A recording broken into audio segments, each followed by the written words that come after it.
नमस्कार दोस्तों, क्या आप भी अपनी जिंदगी में कभी फंसा हुआ महसूस करते हैं, जैसे समस्याएं खत्म ही नहीं होती? क्या आप जानते हैं कि हमारे सवालों के जवाब हमारे पास ही हैं, बस उन्हें समझने की जरूरत है। आज हम बात करेंगे गीता के ऐसे अद्भुत संदेशों की जो हमारे जीवन को बदल सकते हैं। ये वीडियो सिर्फ एक धार्मिक ग्रंथ की चर्चा नहीं है, यह है हमारे भीतर छुपी शक्ति को पहचानने की एक यात्रा। गीता हमें सिर्फ ज्ञान ही नहीं देती, बल्कि जीवन जीने का एक नया नजरिया देती है। तो इसे अंत तक जरूर देखें, क्योंकि जो बातें आज आप सुनेंगे वो आपकी सोच को बदल देंगी। आप खुद में एक नई ऊर्जा, एक नया जोश महसूस करेंगे।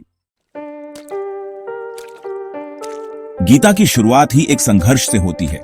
यह संघर्ष केवल बाहरी नहीं, बल्कि आंतरिक भी है, जो हमारे मन और आत्मा के बीच चलता है। अर्जुन, एक महान योद्धा, युद्ध के मैदान में खड़ा है, लेकिन उसके मन में एक गहरा द्वंद्व चल रहा है। वह युद्ध के मैदान में खड़ा है, लेकिन उसका मन युद्ध से नहीं, बल्कि जीवन के सबसे बड़े सवालों से जूझ रहा है।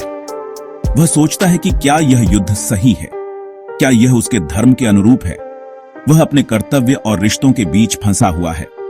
एक तरफ उसके अपने हैं जिनसे वह प्रेम करता है, और दूसरी तरफ उसका धर्म जो उसे युद्ध करने के लिए प्रेरित करता है। एक तरफ उसका धर्म है तो दूसरी तरफ उसके अपने। यह द्वंद्व उसे अंदर से तोड़ रहा है, और वह समझ नहीं पा रहा कि क्या सही है और क्या गलत, क्या करे क्या ना करे।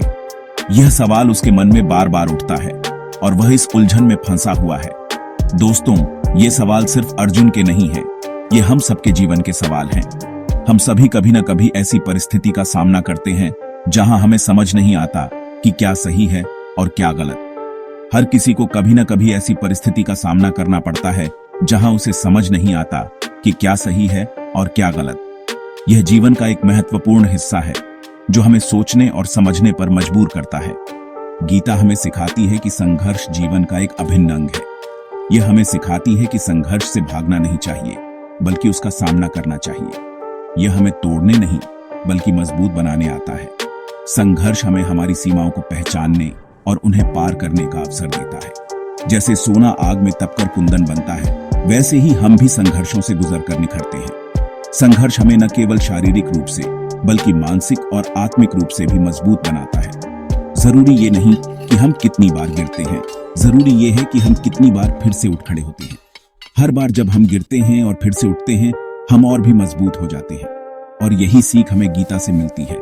गीता हमें सिखाती है कि संघर्ष से घबराना नहीं चाहिए, बल्कि उसे एक अवसर के रूप में देखना चाहिए। अर्जुन की तरह हम भी कई बार अपने कर्तव्यों और रिश्तों के बीच फंस जाते हैं। ऐसे में हमें धैर्य से काम लेना चाहिए और अपने विवेक का इस्तेमाल करना चाहिए। ऐसे में हमें धैर्य से काम लेना चाहिए। धैर्य और विवेक हमें सही निर्णय लेने में मदद करते हैं। हमें अपनी आंतरिक आवाज सुननी चाहिए, अपने विवेक का इस्तेमाल करना चाहिए। जब हम अपने दिल की सुनते हैं तो हम सही निर्णय लेते हैं, क्योंकि जब हम अपने विवेक से कोई फैसला लेते हैं तो चाहे परिणाम कुछ भी हो, हम संतुष्ट रहते हैं। संतोष हमें आंतरिक शांति और खुशी देता है। इसलिए संघर्षों से घबराएं नहीं, बल्कि उनका सामना दृढ़ता और साहस से करें। संघर्ष हमें मजबूत बनाते हैं और हमें जीवन की सच्चाइयों से रूबरू कराते हैं। याद रखें, हर अंधेरी रात के बाद एक नया सवेरा जरूर आता है। संघर्ष के बाद हमेशा एक नई शुरुआत होती है, जो हमें नई उम्मीद और नई ऊर्जा देती है। दोस्तों, गीता में कर्म को बहुत महत्व दिया गया है। गीता के अनुसार कर्म ही जीवन का आधार है। यह हमें बताता है कि हमारे जीवन का हर क्षण, हर कार्य महत्वपूर्ण है। लेकिन कर्म का मतलब क्या है? क्या यह सिर्फ हमारे पेशे या नौकरी तक सीमित है? क्या सिर्फ नौकरी करना ही कर्म है, या फिर इसका अर्थ और भी गहरा है? नहीं, कर्म का अर्थ बहुत व्यापक है। यह हमारे हर छोटे बड़े कार्यों में निहित है। कर्म का मतलब है हर पल अपनी पूरी ऊर्जा के साथ उस काम को करना जो हमें करना चाहिए। चाहे वह छोटा हो या बड़ा, हर कार्य महत्वपूर्ण है। चाहे वो पढ़ाई हो, नौकरी हो, या फिर कोई और कार्य, घर का काम हो या फिर समाज सेवा, हर कार्य में कर्म का महत्व है। अगर हम उसे पूरी लगन और ईमानदारी से करते हैं तो वो हमारा कर्म बन जाता है। कर्म का असली अर्थ है निस्वार्थ भाव से कार्य करना। गीता हमें सिखाती है कि हमें कर्म के फल की चिंता नहीं करनी चाहिए। हमें सिर्फ अपने कर्तव्यों का पालन करना चाहिए। हमारा काम सिर्फ कर्म करना है, फल तो अपने आप मिल जाएगा। ये प्रकृति का नियम है। कई बार हम ये सोचकर निराश हो जाते हैं कि हमें हमारे कर्मों का फल नहीं मिल रहा, लेकिन हमें धैर्य रखना चाहिए। लेकिन हमें ये नहीं भूलना चाहिए कि फल देने का काम हमारा नहीं, प्रकृति का है। प्रकृति अपने समय पर हमें हमारे कर्मों का फल अवश्य देती है। हमें तो बस अपना कर्म करते रहना है, निष्काम भाव से, बिना किसी अपेक्षा के अपने कर्तव्यों का पालन करना ही सच्चा कर्म है। क्योंकि जब हम बिना किसी स्वार्थ के सिर्फ अपने कर्तव्य को समझकर कर्म करते हैं, तो वही कर्म हमें सच्ची खुशी और संतुष्टि देता है। यह हमें आंतरिक शांति और संतोष प्रदान करता है। कर्म योग ही जीवन का असली रहस्य है। यह हमें सिखाता है कि जीवन में संतुलन और शांति कैसे प्राप्त करें। कर्म योग हमें जीवन में सफलता और शांति दोनों प्रदान करता है। यह हमें सिखाता है कि सच्ची सफलता और शांति कैसे प्राप्त करें। गीता का एक और महत्वपूर्ण संदेश है स्वधर्म और स्वाभाविकता। गीता हमें सिखाती है कि हर व्यक्ति का अपना एक स्वधर्म होता है, जो उसकी प्रकृति और स्वभाव के अनुसार होता है। स्वधर्म का मतलब है अपना धर्म निभाना, लेकिन इसका मतलब ये नहीं कि हम किसी जाति या धर्म में बंध कर रह जाएं। इसका असली मतलब है कि हम अपने स्वभाव और प्रकृति के अनुसार कर्म करें। स्वधर्म का असली मतलब है अपनी प्रकृति के अनुसार जीना, अपने स्वभाव के अनुसार कर्म करना। जब हम अपने स्वभाव के अनुसार कर्म करते हैं तो हमें उसमें आनंद मिलता है और हम उसमें सफल होते हैं। हर व्यक्ति की अपनी एक अलग प्रकृति होती है, अपनी अलग प्रतिभा होती है। किसी को गीत संगीत का शौक होता है, तो किसी को खेलने का, किसी को पढ़ने लिखने का, तो किसी को व्यापार करने का।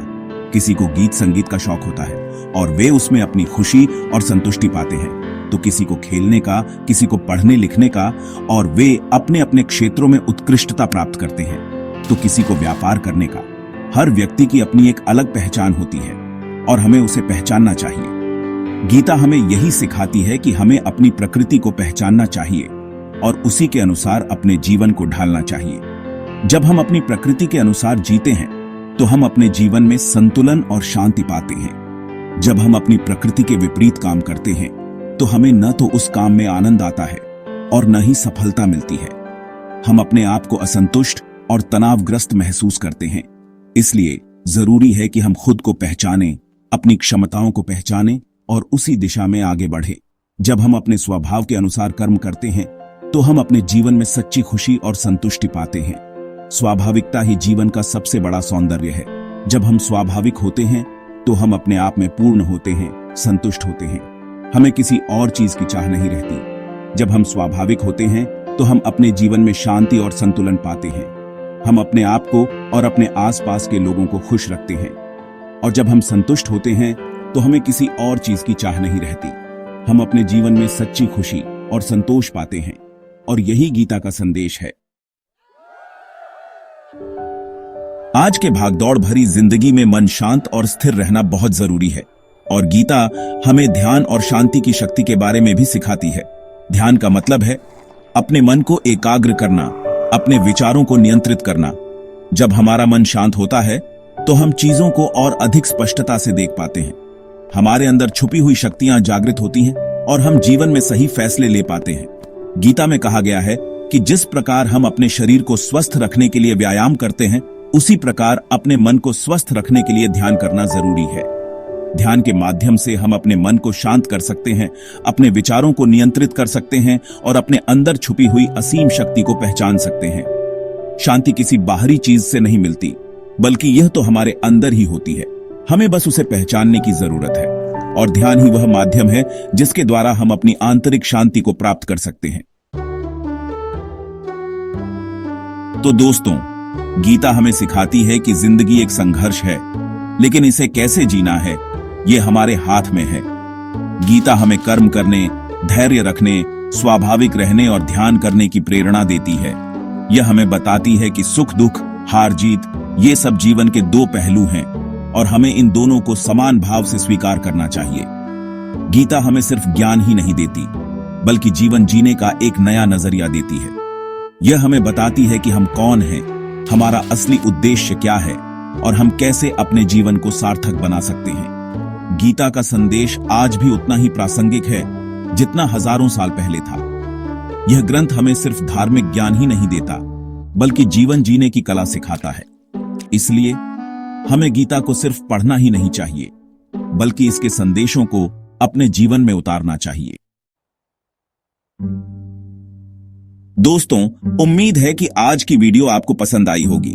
अगर आपको यह वीडियो अच्छा लगा हो तो इसे लाइक करें, दूसरों के साथ शेयर करें, ताकि और लोग भी गीता के इन अद्भुत संदेशों से लाभ उठा सकें। और हां, चैनल को सब्सक्राइब करना न भूलें, ताकि आपको ऐसी ही ज्ञानवर्धक और प्रेरणादायक वीडियोस मिलती रहे। आपका बहुमूल्य समय देने के लिए बहुत बहुत धन्यवाद।